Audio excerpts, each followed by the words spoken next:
అన్నారు ఆంగ్ల పదాల్లో లెస్ అని, అది ఒప్పుకోను. పంచభాషలందు అక్కడ ఆ ప్రపంచ భాషలందు తెలుగు లెస్స చెప్తాము, దేశాన్ని పదం కొట్టి.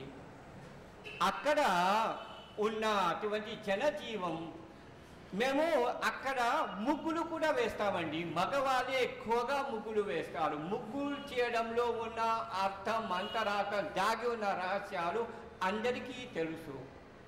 ముగ్గు అంటే మా ప్రాణం. కానీ ఇక్కడికి వచ్చి ముగ్గు చేస్తాము, చాలామంది అంటారు, అంటే ఒక ముగ్గు కోసం ఇక్కడికి వచ్చారా? ఇది మాకు చాలా దుఃఖం కలుగుతుంది. తెలుగు సంస్కృతిలో ఉన్న అటువంటి విలువలు మేము ఎక్కువగా కుగ్రామాలకి వెళ్ళి నిరుపేద వాళ్ళ దగ్గర తెలుగులో మాట్లాడి నేర్చుకుంటాము. మేము మాట్లాడే తెలుగులో ఒక ప్రత్యేకత ఉన్నది.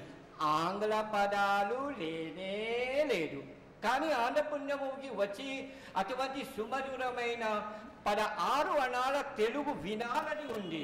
కానీ ఇప్పటి వరకు ఒక్కరు కూడా చక్కగా ఆంగ్ల పదాలు లేకుండా మా తెలుగు వాక్యాలు చెప్పలేకపోయి చాలా చాలా చింతిస్తున్నామండి. నేను చెప్తున్నాను కొంచెం కొంచెం. సరేనండి, ఇటువంటి యాత్ర మేము చెన్నైలో దిగి అనేక పుణ్యక్షేత్రాలు, ప్రధాన దేవాలయాలు, అనేక అటువంటి తెలుగుతనం స్ఫురించే స్థలాలు దర్శిస్తున్నాము.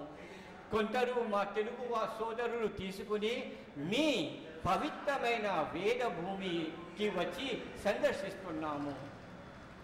ఏ భాషా జనులారా, భారతీయ భాషా జనులారా, మీ భాగ్యము తెలుసుకోండి.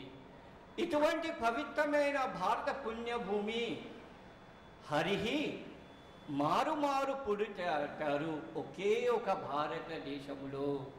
ఇటువంటి దేశం లేనే లేదు, అద్వితీయమైనది. అందుకే ఆ భారత మాతని శిరస్సు వంచి ఇటువంటి శతకోటి పాదాభివందనములు సమర్ప